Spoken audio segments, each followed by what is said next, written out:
Kematian itulah nasihat yang paling tajam, yang kalau dengan itu pun orang tidak berubah, berarti sudah nggak mungkin ada lagi nasihat lebih dari itu. Salah seorang di antara jamaah aktif kita diuji keras oleh Allah karena ibu kita, kakak kita, saudara kita telah sampai waktunya.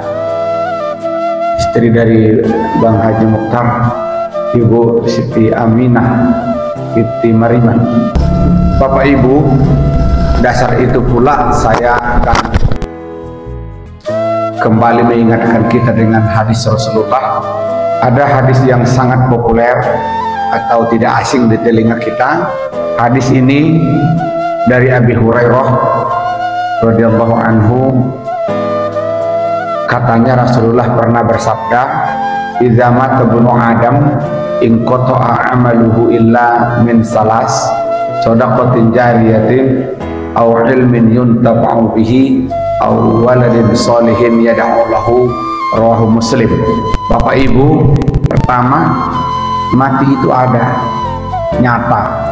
Jangan mengingkarinya dari iktikad. Yakin secara pikiran, tapi boleh jadi tidak yakin secara iktikad. Sesuatu yang kita yakini ada dan kita punya kepentingan dengan itu, kita kejar. Kalau yakin besok akan datang hujan, segala sesuatu yang diakibatkan oleh hujan itu berdampak negatif, pasti kita hindari. Kematian itu pasti. Boleh saja Bapak yakin secara pikiran, tapi tidak yakin secara iktikadiyah. Terbukti mungkin persiapan kita tidak ada. Jadi mati itu bahasa Arab, artinya kapan. Arti mati itu kapan?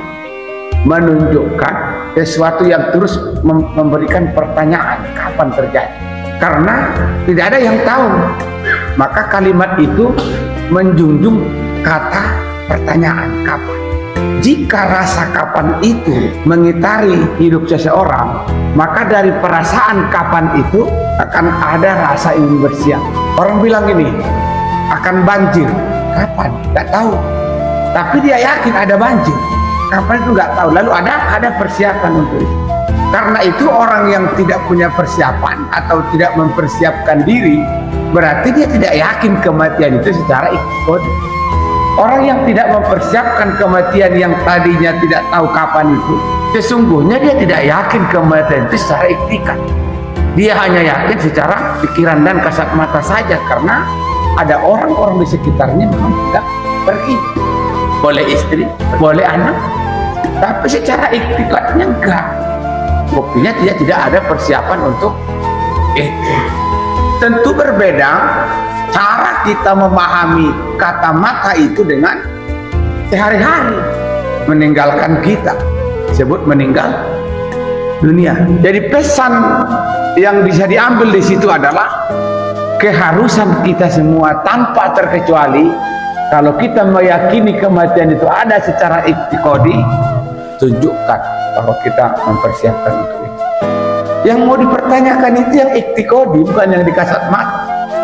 Kasat mata ini hilang dunia ini hilang, tapi yang diiktikadkan itu kan. Kalau saya bilang gini, besok hujan lebat angin puting beliung, kalau Bapak tidak yakin, akan ada persiapan.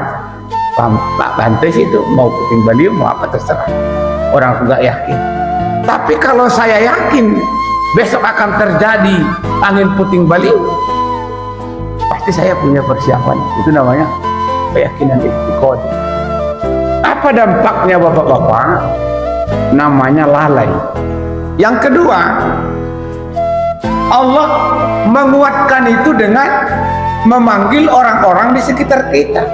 Tadi kan sudah ada bahasa bahwa kematian itu adalah sebuah pertanyaan yang selalu mengatakan kapan, yang menghendaki kita punya persiapan. Karena kita ya dikuatkan lagi dengan dipanggilnya orang-orang di sekitar kita yang dekat, bergiliran. Kalau saya hitung-hitung bergiliran. Sekali dalam 5 tahun pasti ada orang terdekat yang kena kita. Sekali dalam 5 tahun. Anak, cucu, istri, suami. Sehingga muncul hadis kematian itu adalah al-mautu nasihat au izah. Kematian itu nasihat. Dalam rangka itu pula diyakini bahwa kematian itulah nasihat yang paling tajam, yang kalau dengan itu pun orang tidak berubah, berarti sudah nggak mungkin ada lagi nasihat lebih dari itu. Kira-kira kematian itu nasihat puncak. Kalau kita menasihati anak kita, kita kasih jurus paling tinggi. Ketika dengan jurus yang paling tinggi itu tak juga berubah, patah. Jika kematian itu sebagai jurus tertinggi, jurus mujarobat untuk menasihati kita kembali ke jalan Allah pun tidak berpengaruh, habis sudah tidak ada lagi nasihat selain itu. Kenapa ada persiapan, Ustaz? Kira-kira gitu pertanyaannya. Karena ada alam yang harus kita lalui. Ada perjalanan lagi, ada fase baru yang harus dilalui. Dan itu perjalanan itu membutuhkan modal. Itu masalahnya. Perjalanan apa itu? Ada alam barzakh, alam akhirat. Dari perjalanan panjang itu ada alam yang menurut kita persinggahan, tapi lama, Pak. Lama. Selalu dibilang orang alam kubur itu alam peristirahatan. Kalau istirahat berarti singgah dong. Alam persinggahan. Kendati pun itu disebut alam persinggahan, tapi jauh lebih lama kita singgah daripada hidup di dunia. Ya. Saya sering bilang yang meninggal tahun 1 Masehi sampai sekarang belum siap. Udah 2025 tahun dikubur itu. Itu belum dihitung sebelum Masehi. Puluhan ribu tahun. Yang mati duluan, terbunuhnya Qabil, ya, meninggal. Sampai sekarang belum kiamat. Berarti lama. Mulut kita aja manis mengatakan itu alam peristirahatan. Alam yang panjang. Dan belum tahu kita kapan. Walaupun pasti kiamat itu. Bayangkan jika kita tidak punya modal untuk mengarungi perjalanan panjang yang belum berkesudahan ini, apa yang terjadi? Harus yakin itu, Pak. Kalau nggak yakin, nggak akan ada perubahan kita dalam beramal, bergaul, bertuhan, bernabi, berkitab. Nggak ada. Yang ada adalah kelalaian. Tapi memang ada penyakitnya kami Ustadz ini. Yang diceramahi ini yang rajin ke masjid. Padahal sebetulnya yang banyak melupakan persiapan itu yang tidak datang ke masjid. Saya menjadi apa? Menjadi beban pikiran saya. Bertahun-tahun saya ceramah menceramahi orang yang sudah mau sholat. Kapan itu yang tidak sholat itu bisa diceramahi? Ya kan, Pak? Mereka yang tidak punya persiapan. Jadi kalau kematian itu pun tidak bisa menasihati kita, sekalipun tidak sampai bahasa ini kepada mereka yang di luar, kewajiban itu muncul pada bapak-bapak yang hadir malam ini, mengingatkan orang-orang di sekitar. Tidaklah berhenti pula ceramah itu sampai bapak maunya bersalur juga lah kepada orang-orang di sekitar bapak-bapak dan ibu. Kalau kita berziarah ke Makkah dan Madinah, hitungan orang masuk masjid dengan yang tidak masuk masjid dibandingkan dengan hitungan orang masuk masjid di Indonesia ini atau di luar Arab lagi, jauh kali berbanding lurus. Apa nok perasaan kita gitu ya, dari ribuan warga ini, oke lah kita ambil 20% ada kesibukan di luar tidak sempat ke masjid, tapi 40% lagi kemana? Kemana mereka perginya? Itu yang saya maksud tadi, yang lupa mati itu. Atau mungkin tidak percaya mati. Kalau bapak-bapak saluran ceramah saya aja ini. Tapi sebetulnya sasaran empuk itu sejatinya tidak orang-orang yang tinggal di masjid. Hanya saya mengingatkan ke bapak-bapak bahwa kematian itu harus diyakini ada.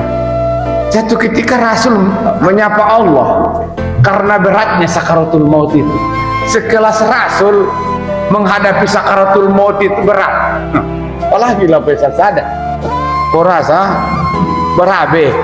Itu yang mau kita tanggulangi sekarang ini. Bagaimana supaya sakaratul maut itu lulus, melepaskan ruh itu dari jasad. Itu peristiwanya dahsyat. Kan ada sejarah Rasul sampai dia meminta kepada Allah saking sakitnya supaya jangan ditimpakan sakit itu kepada umatku. Gak tahan mereka itu, timpakan aja ke aku. Satu-satunya yang bisa meringankan sakaratul maut itu adalah amal soleh. Hanya itu. Itulah minyaknya bang.